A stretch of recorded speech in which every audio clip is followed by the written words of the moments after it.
Hello there, holy Golden Doodle viewers. I just got through bathing Boujee. She's rolling all over the porch right now, trying to rub her face on there and get all dirty, but I just got through bathing her. I was just gonna sit here and talk a little bit. There's nobody here. I've been trying really hard to catch up on my videos. Actually, I had some people to reach out to me and tell me they might be able to put me in touch with someone in Georgia that can help me out with my male situation with my girls. I don't know if it will be an insemination situation, which I hope, or if it will be buying a puppy, or if it will even be possible. Some people don't sell their breeding rights. Some people don't allow them at all. Some people do. I did find an excellent breeder that would sell the breeding rights.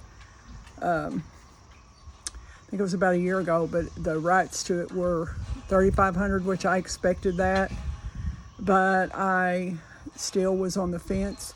Every time I get on TikTok or Reddit or somewhere like that, pardon me while I get comfortable, and I see, it's not that often, but every once in a while I see where a golden doodle or some kind of doodle is found dumped or in their neighborhood, and somebody will pick up the dog and maybe microchip it or maybe not, but they end up finding out who the owner is. Now, it's not that often, but these dogs a lot of times will be so matted they can't even stand up like a dog's supposed to stand.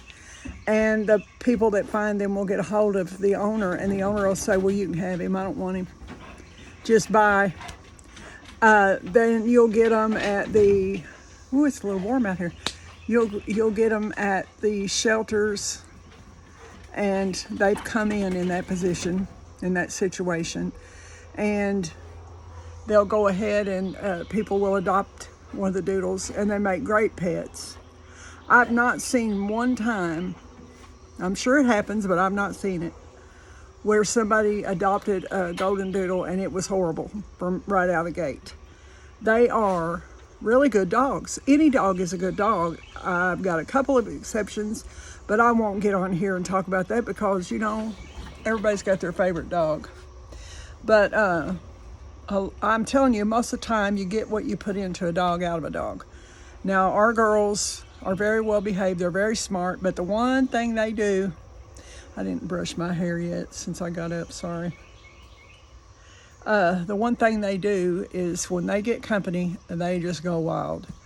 And we have to put them up or try to work with them or something, because they want, all three of them want to be petted at once by our company, or they'll be trying to force themselves outside to get to the person standing on the porch, and they're just out of control right then. But as soon as we get them to calm down and let the people come in and sit down, they're good. They just get overly excited, and I should have worked on that when they were babies, so I'm working on it now. But don't charge every golden doodle with that, because their dogs you get out of a dog what you put in with potty training or anything. That's why I always say, if you work 12 hours a day, don't get a doodle unless you can put it in daycare and have the daycare to help you train it or put it in a training program. I don't think it's that expensive. Or if you got a family member or friend that knows how to train them, look into doing that. I would not want to tell anybody not to get a dog, because dogs are awesome. My girls are, to me, I tell you, when I sit outside, my throat starts that. I don't know. Anyway, to me, I could not live my life without dogs in my life. They are such a companion. They are so forgiving. They are so loving. They are so intuitive. They're entertaining. And yeah, golden doodles have to be groomed a lot. If you're going to get a golden doodle, know that you've got to groom them, or they're going to turn into a mess of mats, and then you're either going to have a hard time finding someone that will groom them back to normal, and they'll be shaved down, or you're going to have to do it yourself. And I love the long hair look on mine, but when it's warm weather, I'm grooming them now.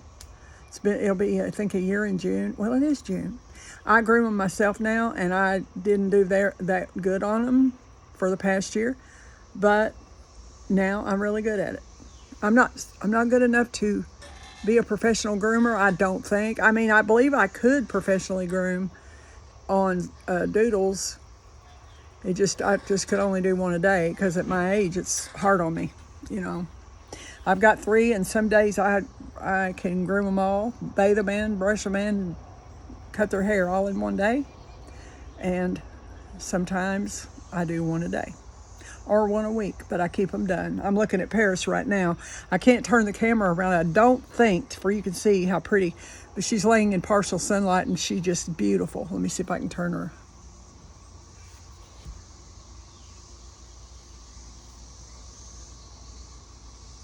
Is she there? Is she in the frame? I hope so. Paris, hey girl.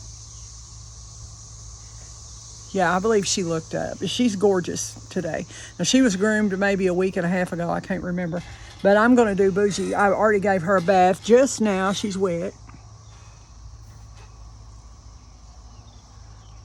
Can you see her? There she is. I can't flip my screen around while I'm on my phone.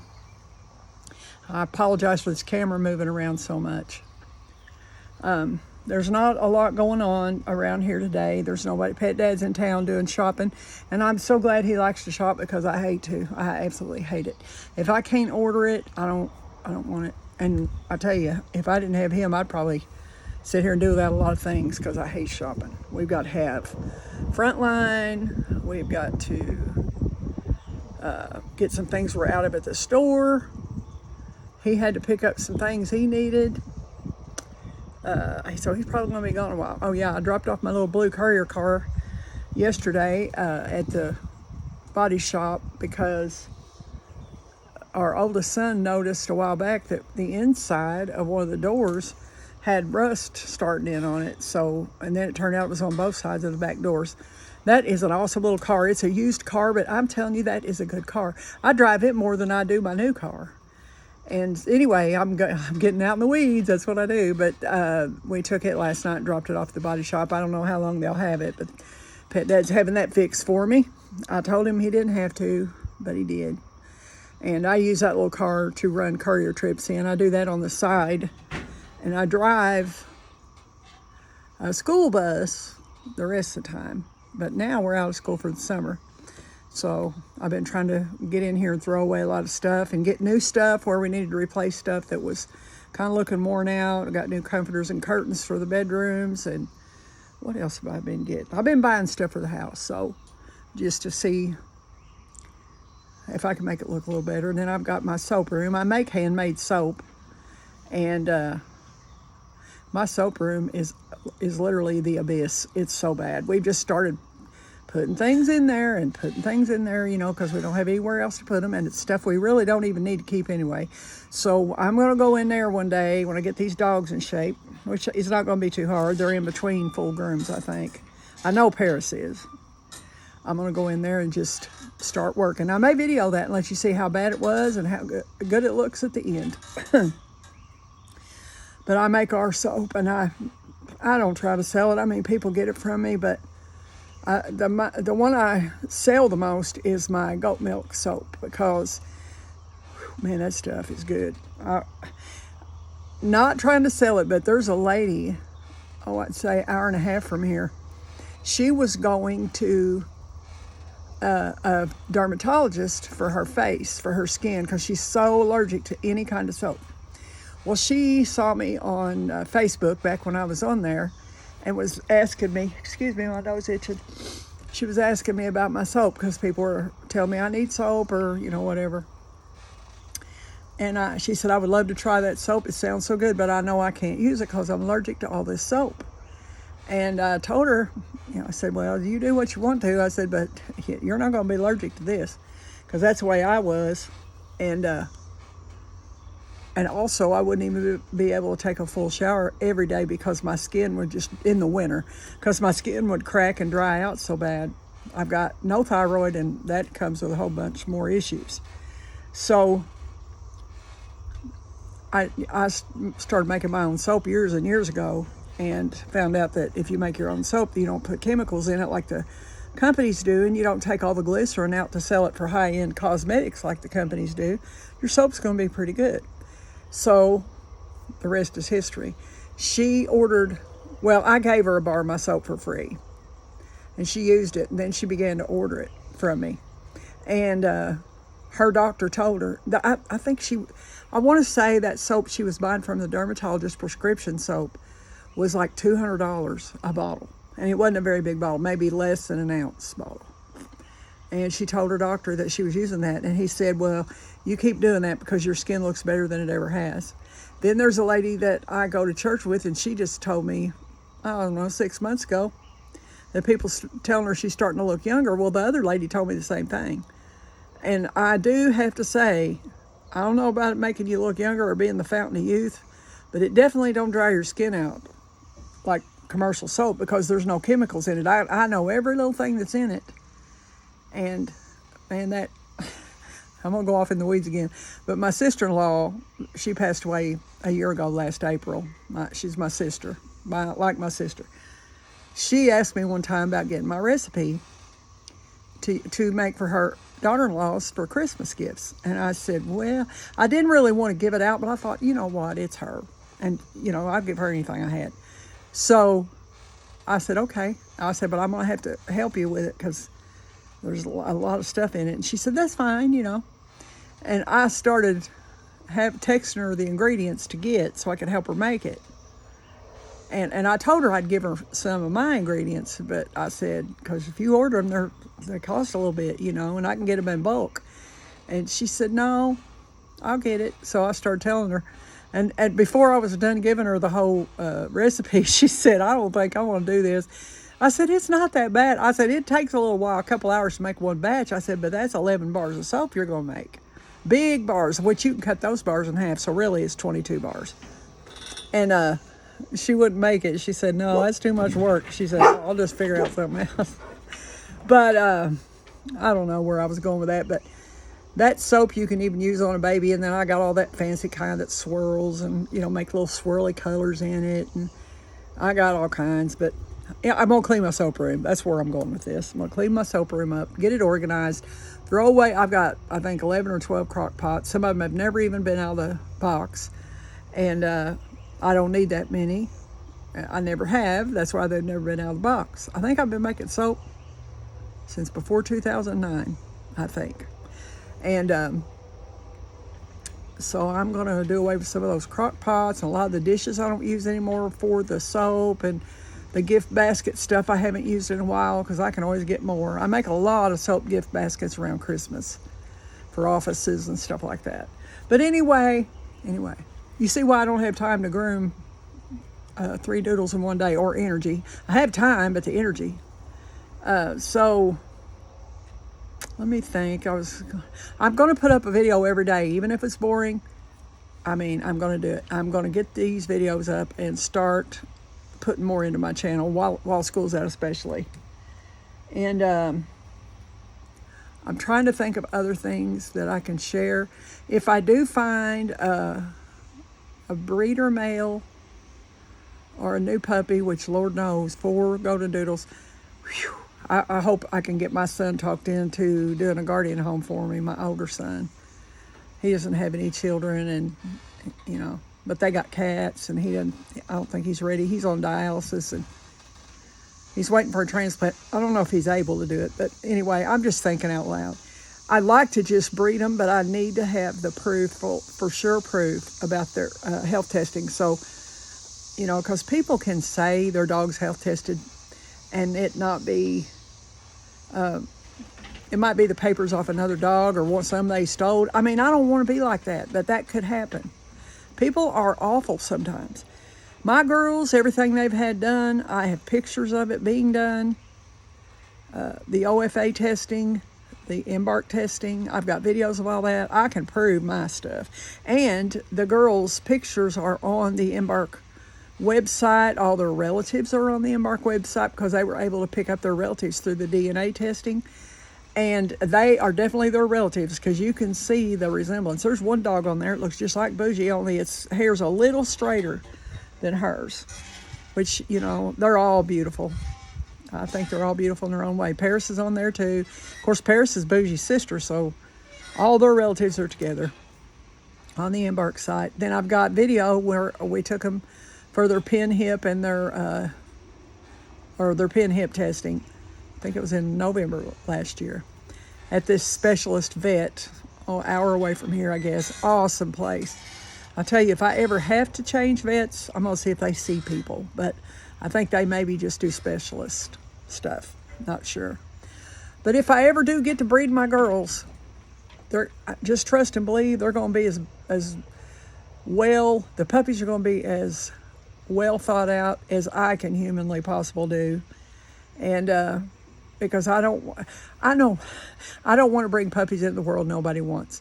That's where I was going with a while ago when I was talking about people finding matted doodles out in the, been dropped off or been dropped at the shelters.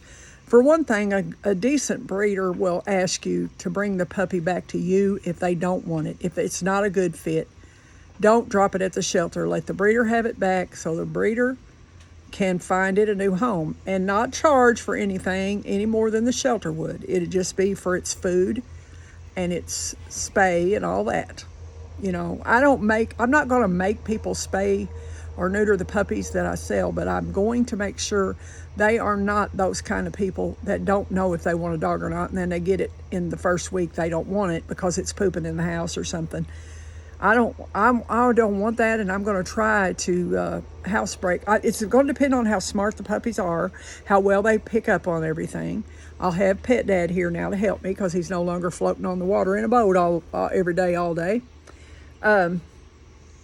But I'm going to work on housebreaking the puppies that we get from the girls. I'm going to housebreak them and do all that other testing that I've covered in other videos. Sounds, cats, children, uneven surfaces, textures of food. I'm going to get them find things. I would like to, and I probably will, get one of those boards that you can look those up on YouTube channels where dogs learn to push a button that speaks and says like outside or hungry or walk. They'll push that button and there's a voice on there, recorded voice on there, and they learn to push the button for what they want. That'd be awesome to get a puppy started on that, and then it would make it easier on the pet owner.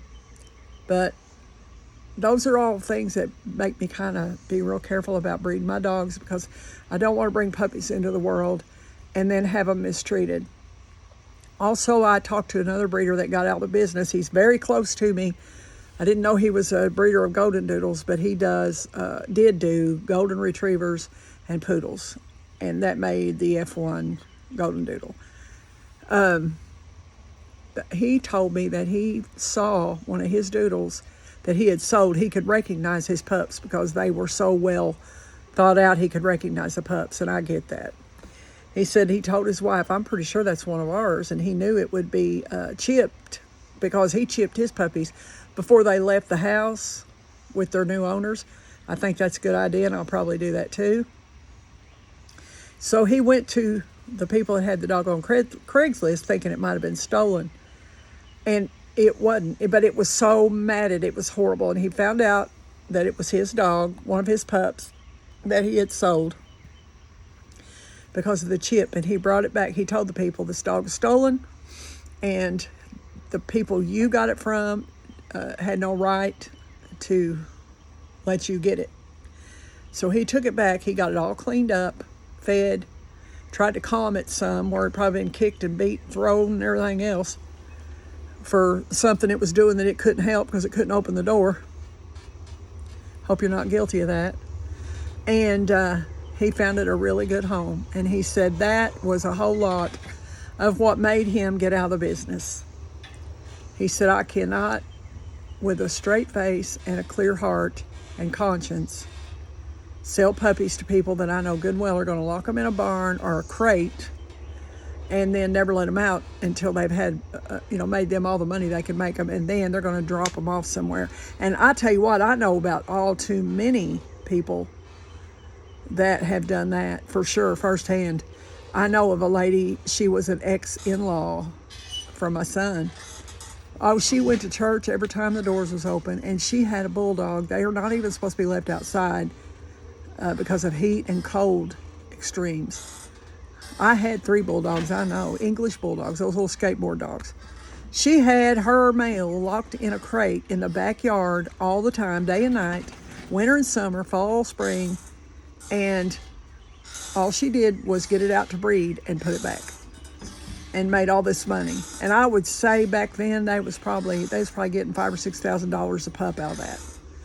And she still drove junky cars and lived in a fallen down house and dressed like she was homeless. I don't know what she was doing with all that money she was making.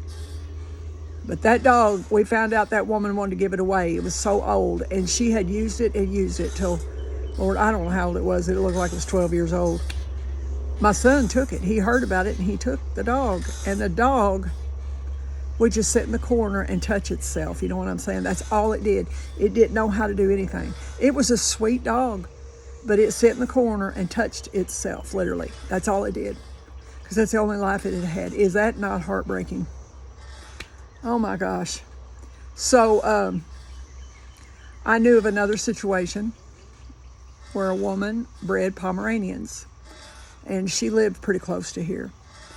She suddenly wanted to start giving away this Pomeranian, and it was so pretty. And my uncle was elderly, and he was looking for a little dog, so I got it for him. And that dog didn't even know how to love or be petted or nothing. It just would sit in the floor and look around like it didn't have any mind, and it probably didn't. But she had bred that dog for about 10, 15 years, I guess, and then just didn't want it no more, so she got rid of it. And didn't tell anybody what it had been used for, which is fine if you want to work with them. But my elderly uncle had a stroke after that. We had to rehome that dog because it wouldn't do anything, and he couldn't clean up after it or teach it anything. And so we found it a better home, and I don't know whatever happened to it. But things like that happen, and I don't want to discourage you from buying puppies from anybody, but this is the horror stories of the breeding world. I promise you, the puppies, if we breed our dogs, we won't be overbreeding them. They can have up to 4 litters in a lifetime. And mine are not going to have a litter at the same time for sure, because that's too much work for me at my age, and I can't train them as well as I could with just 1 litter. But we're not going to do that, and we're not going to just let anybody get a puppy. And we're not going to be, people call it, oh, what will you take for this puppy? Till it's so cheap that it don't matter to them. Because I think if you pay the going price for a doodle, and I don't really know what that's going to be. I'll never make my money back. Really going into probably $30,000. I could sit on here someday, and if I get the energy, I will. I could literally count out the receipts, and I promise you I've got $30,000 in these dogs, and I'd probably be surprised if it's not more. Because back when I had 20,000 in them, I thought I had 10, and I counted it up, and that's how much I had. Not to say, woo, I'm spending money. Oh, good deal, because I didn't whip it out all at one time. But I do buy them what they need or what I need to properly take care of them.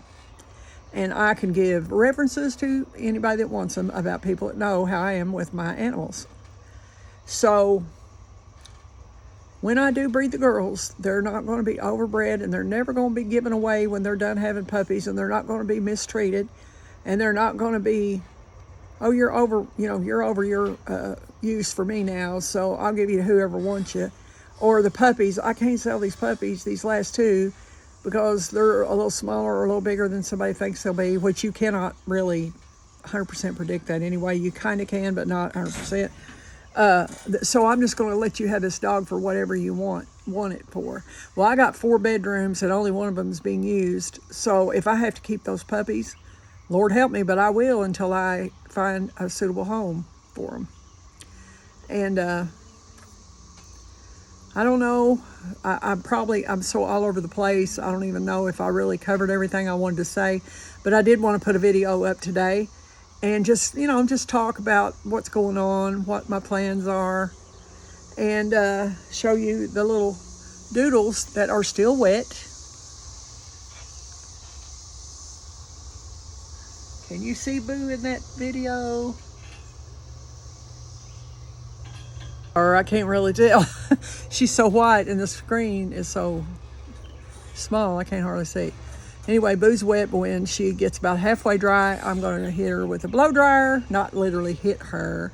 I'm going to blow dry her, get her hair all floofy, and put her up on that grooming table and get her hair cut back down for spring, for summer. She's looking good right now, but I'm telling you, in a week or two, she's going to look like she'll be like a woolly mammoth probably, because her hair grows super fast. It's only been 2.5 weeks, I think, since I groomed her, and her hair's already long. Okay, that's the end of this video. I don't know what the next one's going to be about, but I hope you guys have a great week. I hope you don't get too overheated, and I hope you're getting to do everything you want to do this summer. Thanks for watching. Give me a thumbs up, a comment, a like, a subscribe, or a share. I appreciate it. Bye.